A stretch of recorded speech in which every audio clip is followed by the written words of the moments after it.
What's going on, everyone? Welcome to Cartoon Season. I'm Tyler, and this is always about animation, cartoons, anime, that kind of thing. Today, going on the cartoon side, we got a very, very highly lauded cartoon, Gravity Falls. Something that people love, people still talk about to this day. One of the greatest cartoons ever. And we're gonna talk a little bit about it a little differently. I'm not gonna quite review the show. I mean, I don't really review things anyway.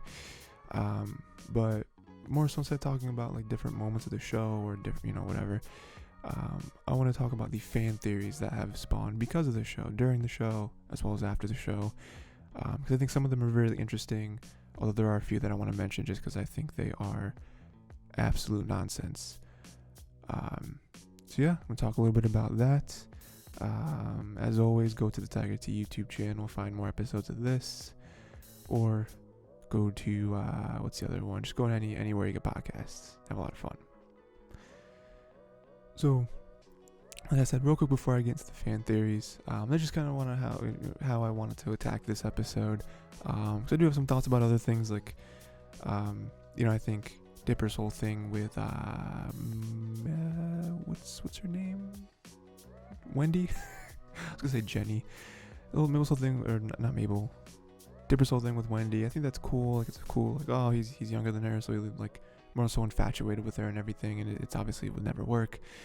I think her, then or Dipper, then we had like a moment with him and Pacifica, and I thought that was gonna play out somewhere. I thought like that was gonna be like a romance thing because she's closer to his age. I think she's like the same age as him. Never went anywhere. I was really sad about that. Some other thoughts on like Seuss and his whole thing and some of the time travel stuff, but I didn't think any of that was gonna be interesting enough to talk about in an episode. So I wanted to do fan theories. That was always something I wanted to do ever since I started watching the show, and then I got this podcast, right? So let's talk about some fan theories here. So I think that is one of the more interesting parts of the show, especially because that is the whole kind of thing of the show. It's the whole hook where it's like things are happening, we don't know what they are, and there's little Easter eggs here and there. If you dive deeper into them, then you get more out of the show for those hardcore fans. It's one of those things. It's called, they're Gravity Falls. They're at the Mystery Shack, So I just have a bunch of things. I actually have 10. Didn't plan that out. Didn't plan on doing like a top 10 or anything. That's not what this is. It just turns out that there's 10 that I wanted to talk about. I'm just going to go in order that I wrote them down. So the first one I got is that Dipper became such close friends with Wendy because when he went back in time, he met the younger version of Wendy who found him cute. This created I don't know why I wrote score.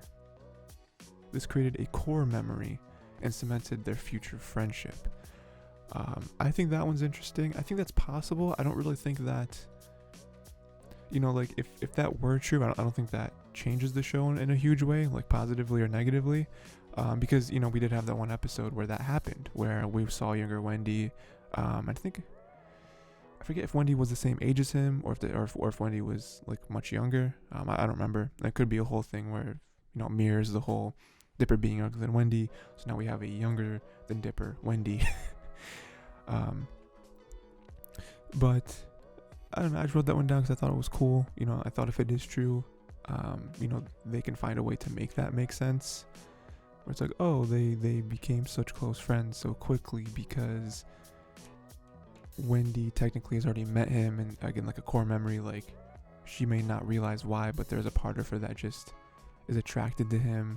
Not like romantically or anything, but just like as a friend to have some sort of relationship because, again, it's just like the deep recesses of her mind with that moment of him going back in time. Again, if it's not true, that's fine too, but I think that's a nice little way of looking at that moment and actually having it matter rather than just it be a moment of, oh, that's younger Wendy and it's Dipper and it's kind of a funny scene. So I thought that one was neat. Number 2, there's nothing weird about Gravity Falls. All of the strange things are manufactured by Grunkle Stan to bring people to the Mystery Shack. I don't really like that one. I get why people would say that, we go back to what's Stanford, right?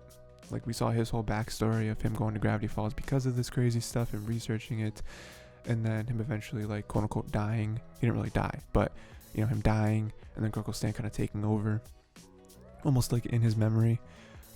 So like, I could see where you're coming up with that, where you're saying, we wanted to live on with his twin.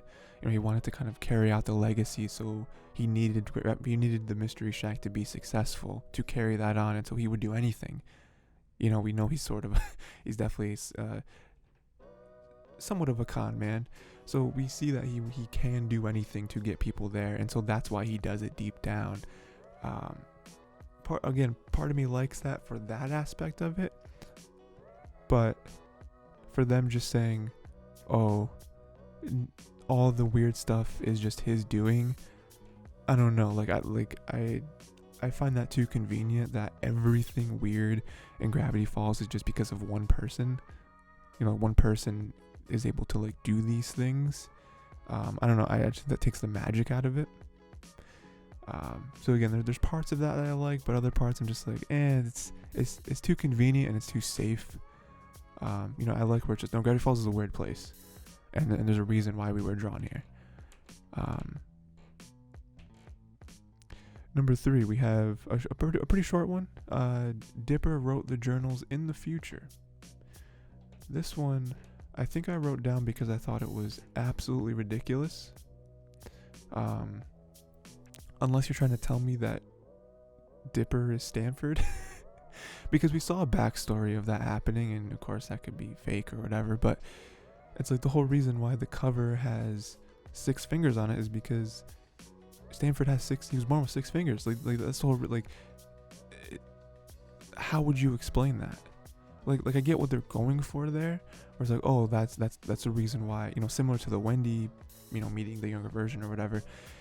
Similar to that is because, oh, well, Dipper has like a connection to these journals. He's so obsessed with them because he actually wrote them in the future. He doesn't realize it.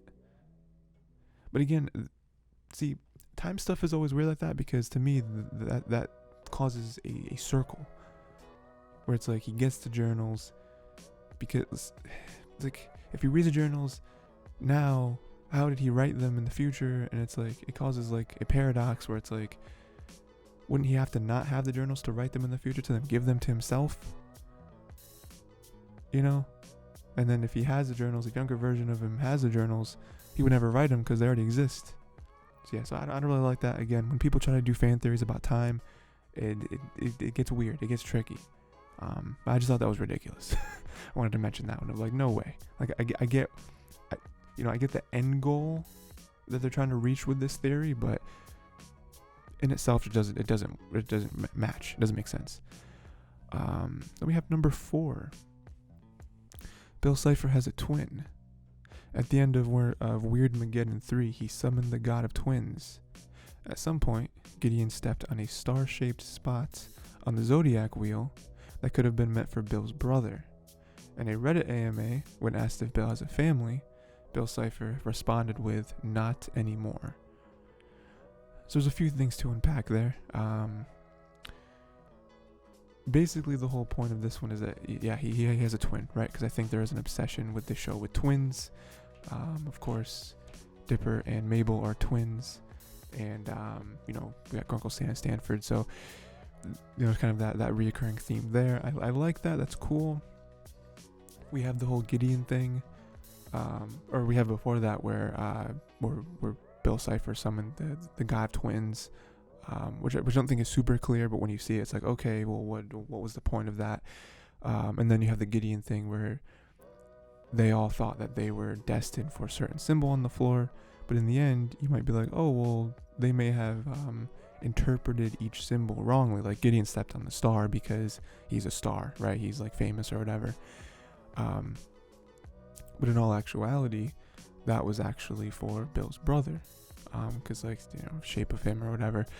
And then in the Reddit AMA, which is a fun little thing where like Bill Cipher himself was doing a Reddit AMA, the character, when asked if he had family, he said not anymore. So it's that just kind of goes to, okay, well, he must have had a twin. Maybe he killed him, maybe maybe that's how he got so powerful. Like that was like a sacrifice type thing that he had to make. Maybe he didn't feel anything. Maybe he was like, oh, kill him for more power. Sure, I'll do that. But I thought this was kind of a neat one because we do have the recurring theme of twins. That's a fun thing for Bill Cipher to have a twin. Like, what could that mean? Maybe Bill Cipher's twin isn't really dead. There's fun little branches you kind of speculate from that. And there are a few things in the show that if you twist them a little bit, it makes sense.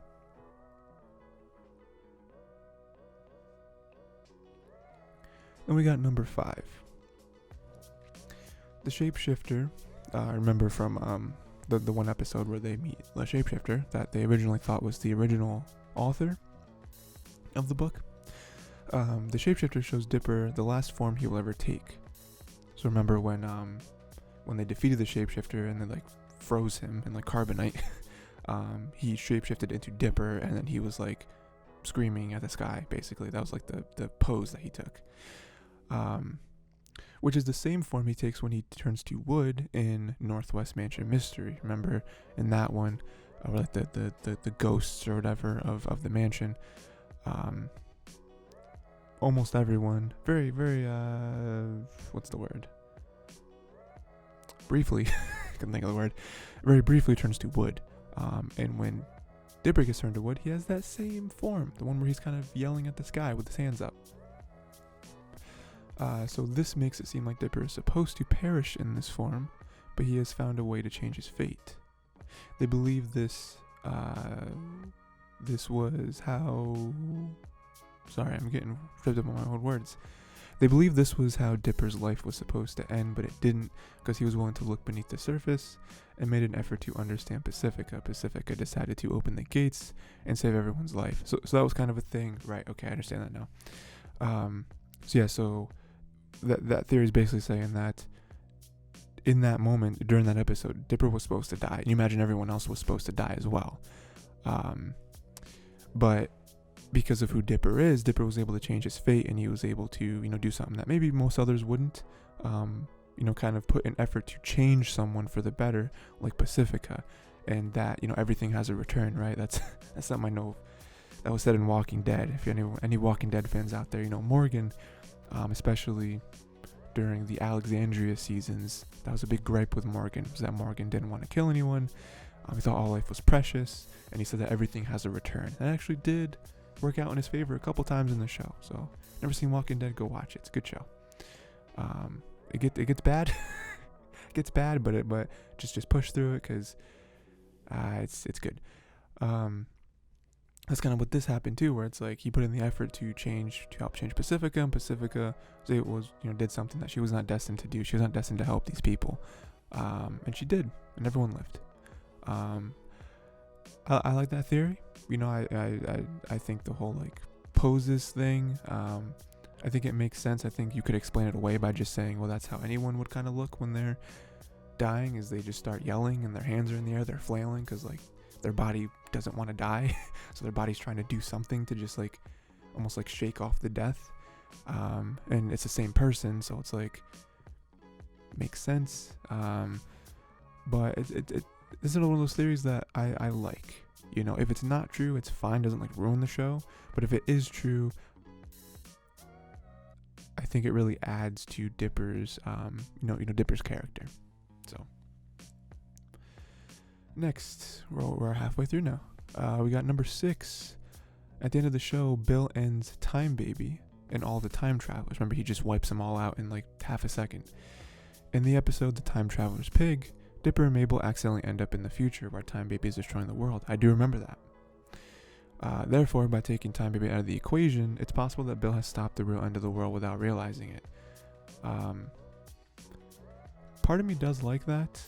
And we do come back around to this theory, actually on theory number 8. Just talk more about Time Baby, so I might not talk about too much of it, like right this second. But I do kind of like it, because part of it's, just like a little bit funky, where it's like, oh, Bill saved the world was actually supposed to end with Time Baby, but with killing him, he ended that, like how the world was supposed to end. Bill stopped that.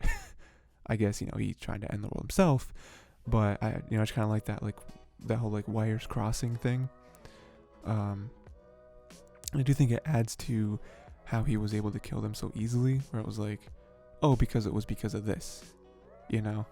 And it does also add like why we saw Time Baby in that scene. You know, like why did we get to the future to see him, to be wrecking everything? Like what was the point of that? Was it just for something cool? Was it just because we've seen him before, we'll see him after, so there's a little Easter egg for you? Or was it something bigger? Like was something like this where, yeah, you know, it's to show that. I mean, it can also show how crazy Bill is. Where it's like he doesn't really care. He also isn't like all knowing. Like he can't see into the future, into the past, or anything. You know, well, I guess anyone can see into the past, like their own past. But like he just did it because that's what he had to do. So it's an okay theory. The most of the reason I thought it was interesting was because it does deal with Bill and the Time Baby. But an even better theory is something I'll talk about on theory number 8. But before then, we got number 7. Bill is likely still alive inside Stan's mind, controlling him while he sleeps. Remember, that's how they defeat Bill in the end. They trap Bill inside Stan's mind and then use the mind wipe gun to like erase the memories of Bill, I guess. The main clue is in the third journal itself. It turns out that the memory raise effects can be undone through exposure to important images and people from your past. The reason Stan recovered so fast, or so much faster, is that we began recovery while the erasure was still fresh, less than an hour after contact. So if the raise effects are undone when Stan regains the memories, doesn't that mean that Bill's still inside of him? So I like this theory because I think it does try to like cover itself. Where the whole thing with this theory, you know, it's not just like, oh, well, Stan comes back, so Bill has to come back. It's like, no, the way they're explaining it is that memories are able to come back. I mean, we saw this with the like old crazy man, right? Where we got more into his life and it was like, oh, he was sane at one point. Oh, he was a scientist. Oh, he did this. Oh, there was the weird Illuminati thing. Oh, his memories came back. Oh, like we saw that happen. So with this, they're saying that your memories can come back, and we see them come back, obviously. But what, like, those memories were erased, and now they're coming back. You know what else was erased? Bill was also erased. So it's like, if the erased memories come back, why wouldn't Bill be able to come back?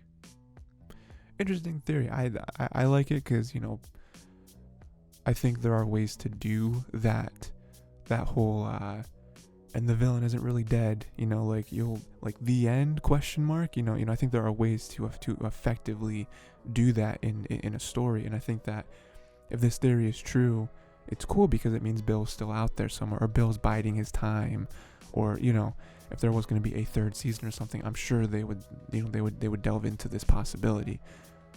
Again, it's one of those things where if it's not true, it's fine. I mean, if any of these aren't true, it's fine because the show's incredible. But if this is true, I think this can only work positively, because there's also that thing where it's like death has to mean something. You know, it's a big thing with James Gunn in the MCU. We're not just bringing people back. We're not just bringing Yondu back like he's dead. We're never bringing him back ever.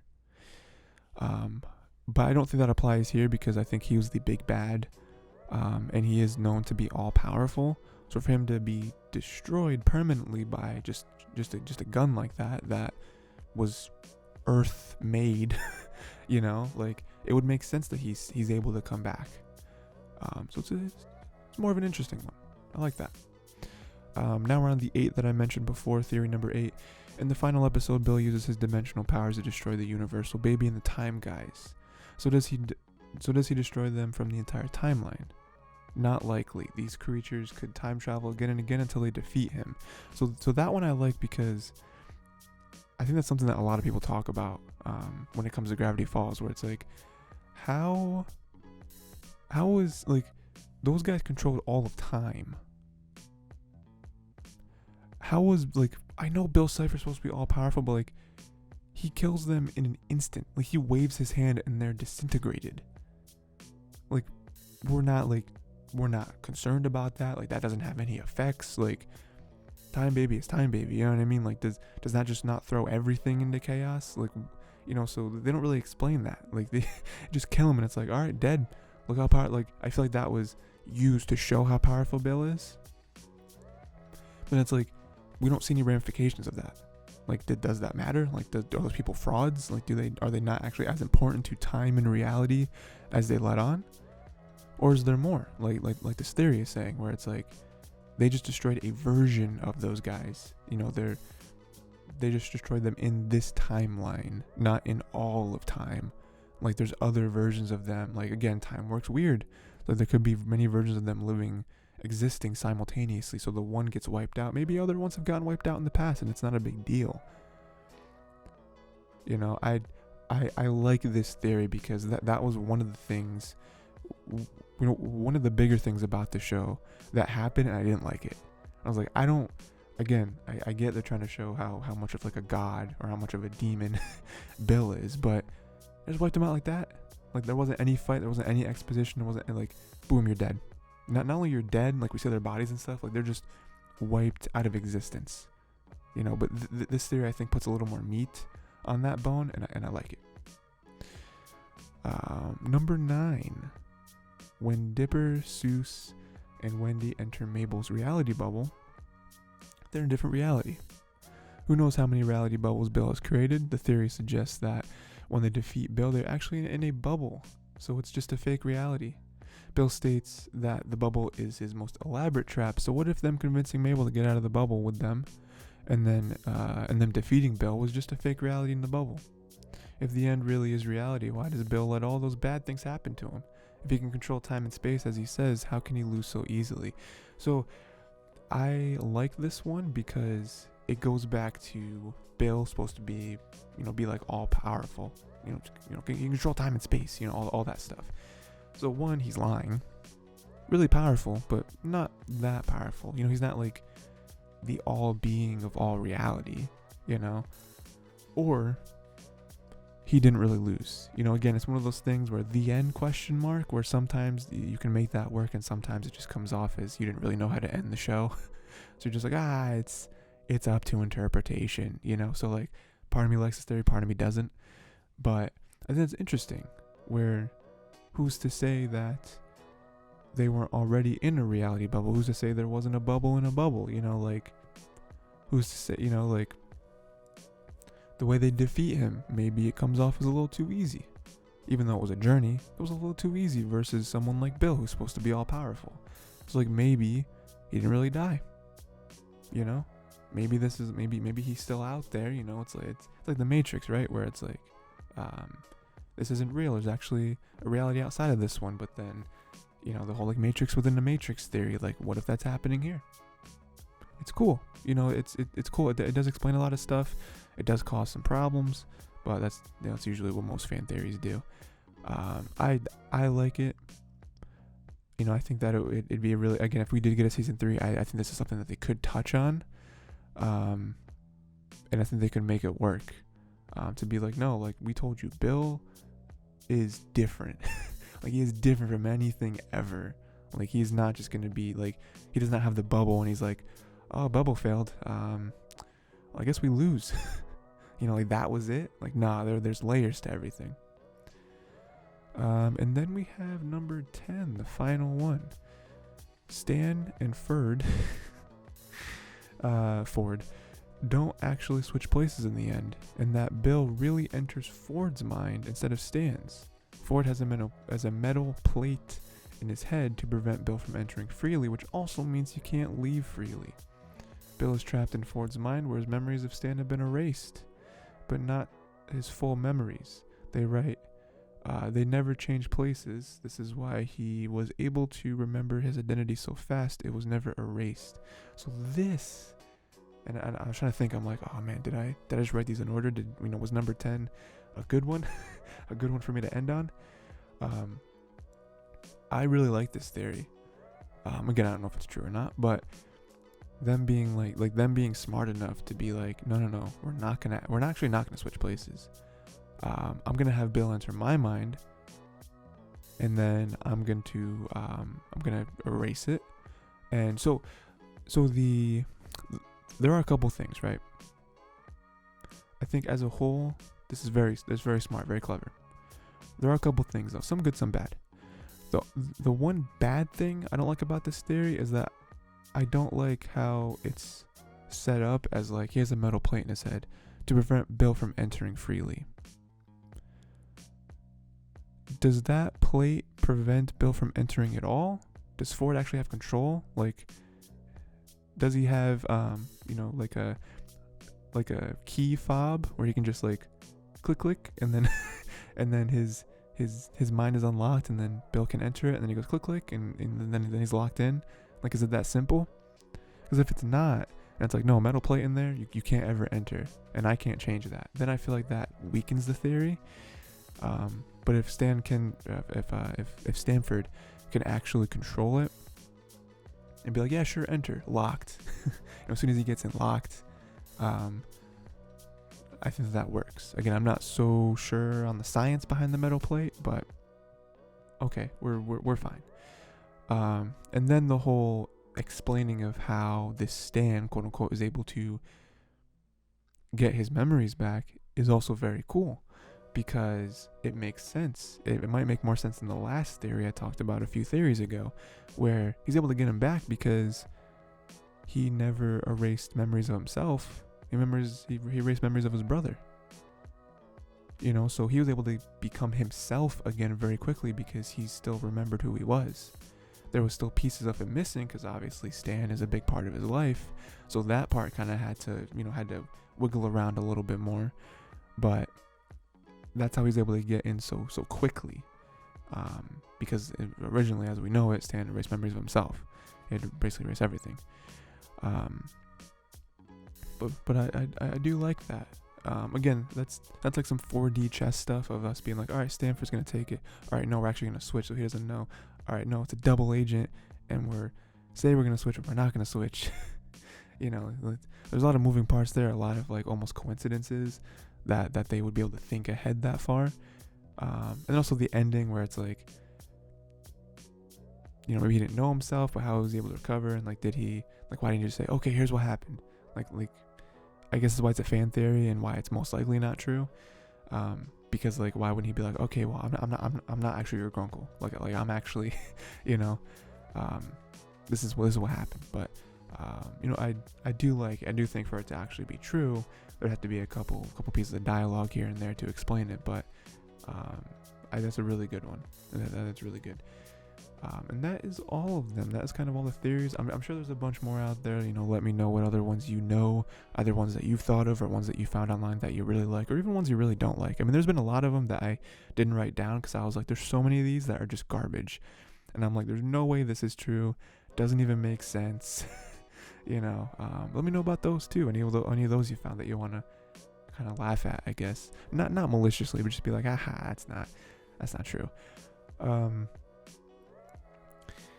yeah, that's pretty much it. Other than fan theories, let me know what you thought of the show. I think just overall, I think the show is incredible. I think that it deserves all the praise it gets of being like one of the best cartoons ever, at least one of the best like modern cartoons. Because this came out in what, like 2012, 2013, maybe 2014, somewhere around there, like early to mid 10s. Really, really good. And let me know what you thought of the show.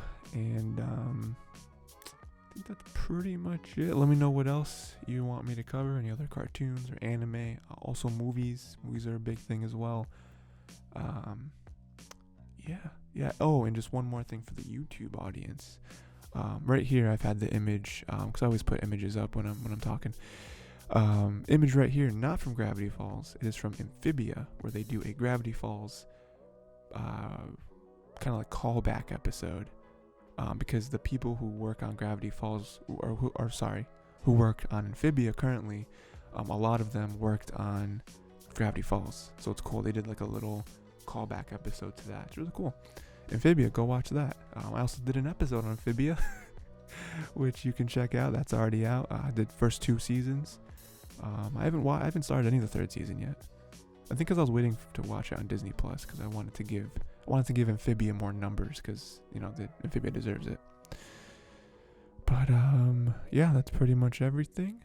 And yeah. And until next time, just watch more cartoons. There's a lot of good cartoons out there. We just covered a really good one, and let's watch some more because good cartoons are in no short supply.